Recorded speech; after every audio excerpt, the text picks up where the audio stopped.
Hey y'all, I realized that yesterday a lot of stuff went off the rails. While I am glad that most of the in memoriam went through, a lot of the audio cut out because, like I said, I got home from the hospital, my setup is still touch and go, and I accidentally knocked the mic out. But I did make a lot of points about this law that was passed on January 1st in Minnesota, which I'm not from, but I can respect when states finally get legislation that helps their people. As a pragmatist, it speaks to my heart when voters get stuff that actually helps people. So I just wanted to go over that really quickly. So I know you see the Bonnet Chronicles background, but this is a recording. It's not live, so you won't see a live chat this time. And my chat stays pretty chill anyway, but they do like being a part of this, and I feel bad because there was some really great points made in the chat. So even if you go back to the old video, you will see the chat was definitely enjoying when they could hear me, but my audio went out twice, and I do really want to break down the importance of this legislation because a lot of really good things got passed in the state of Minnesota, and it looks good for those of us with governors that care because a lot of these laws are already being processed and on the books for our states. And I want to see this in all 50 states. So I'm going to break down really quick some of this stuff because I made some really important points, especially about female menstruation, which if that gives you the vapors, click off. Grow the fuck up too. It is a natural body process. But this is from Axios. They broke down several laws that went into effect January 1st, which was 2 days ago. In the state of Minnesota, they passed a lot of great laws, and they broke it down. 2024 brings a slate of Minnesota laws taking effect. Why it matters. The changes were approved from a joint control legislator last year, impacting everything from sick days to burger wrappers. And I'll get to why the burger wrappers things is important in a moment. More Minnesota workers will get paid sick days to care for themselves and their family. And this is so vital. Everybody who has workers in their life or who works knows that we're human and getting sick happens. My man missed 3 days last week because he had to keep coming to the hospital because I had a full-on system shutdown. Now, I have the luxury. I quit my job a few years back to take writing seriously, and I've been able to make a lucrative career enough from my work, but it ain't easy. Writing right now is still not a solid enough job to where we can really afford him missing days, and we're lucky our state has sick leave time and stuff like that too for things like that.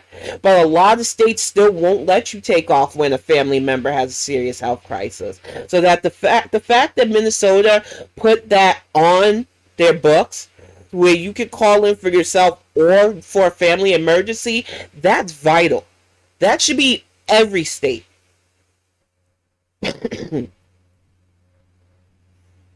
law requires employees to allow staff to accrue time off, but also covers days off due to severe weather closures, which is sad that you have to do that, especially in Minnesota. They get some serious snow there, and I can't believe that you literally have to force employers to realize that people need to accrue time, and they should have to risk themselves to come in to work if there's severe weather.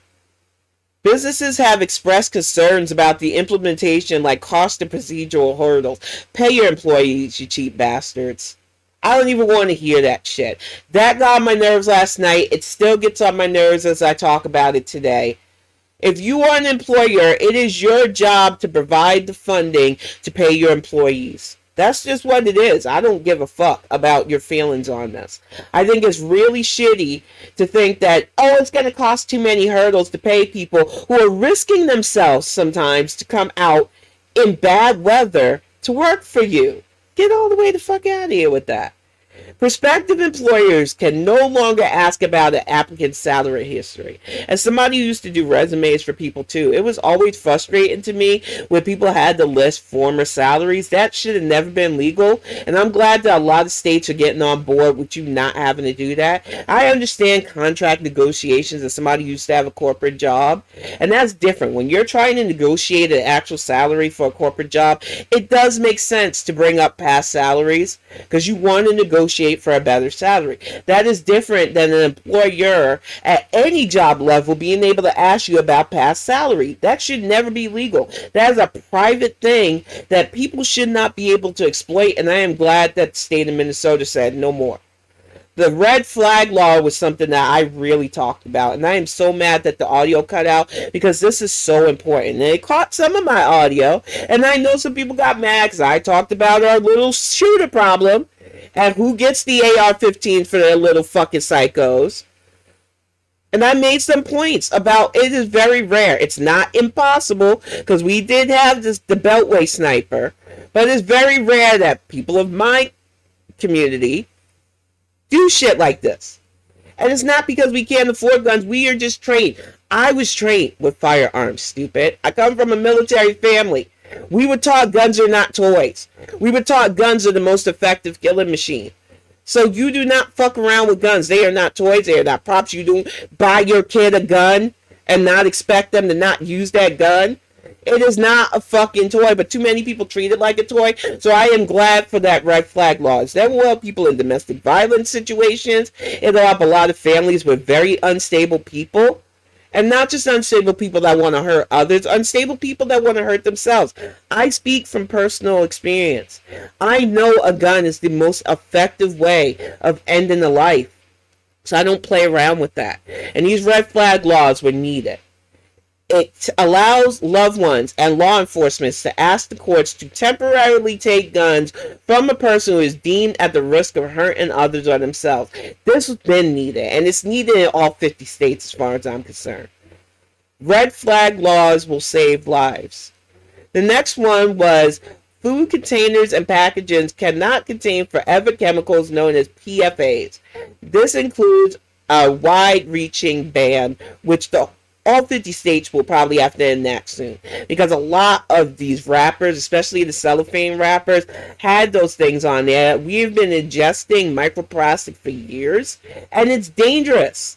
There's a reason why I don't like eating out, y'all. It's not just because I'm cheap. I know budget is my love language, but for real, it is dangerous the amount of chemicals and processed shit that they put in these foods.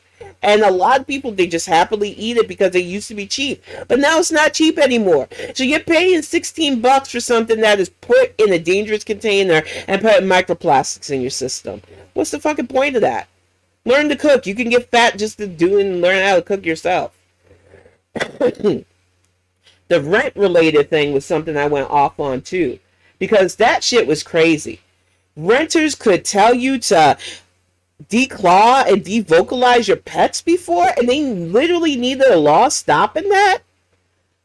I used to be a renter, so I understand what it's like to have to rent from somebody, but I would have moved right the fuck out if they had told me I have to declaw Callie. I don't understand how crazy some renters have gotten, but now that I'm a homeowner, I'm glad I will never have to deal with shit like this. Because that's inhumane, and I said it before, and I'll say it again. No one that you pay money to live should be able to tell you anything like that. That's fucking crazy. Drivers can deck out their car with a popular blackout lights. That's dumb. I don't care about that. Tax refund. That's a good one. I hope I'm going to get that on my tax refund because I donated to the presidential fund. But the thing that I wanted to talk about the most, did I go past it? Let me see. Because that was something. Yeah, there we go.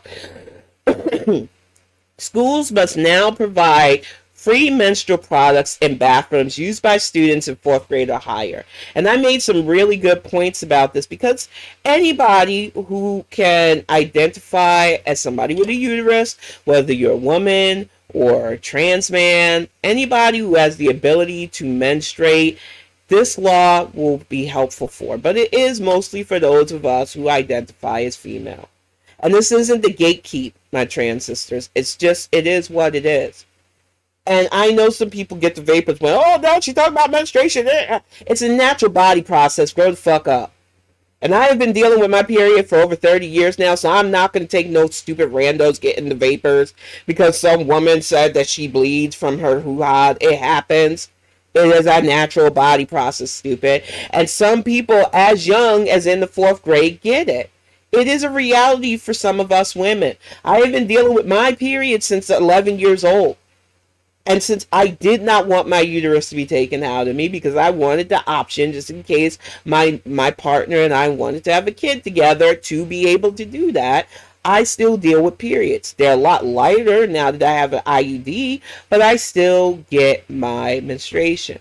One of the things that I made the point of is when I was in school, for me, menstruation was a nightmare. I had to provide my own products because the schools were woefully ill-equipped. People acted like, oh gosh, that's your problem. That ain't our problem. It's a girl thing. And take it up with your family. That used to be the attitude even in New York for that. It was very hard to get sanitary products without going to the nurse's office and hoping they weren't out if you didn't provide them yourself.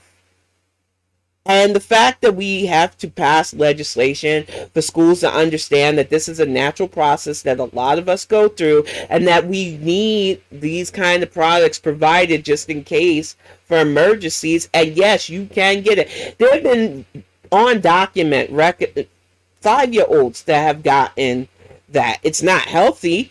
And I remember reading about that one kid in South America that got pregnant. But our bodies are very weird constructs. And for us who have uteruses especially, menstruation can happen before the age of 10. It's a scary thing too. And to go to school and know that you don't have the support of the school with things as simple as tampons or pads.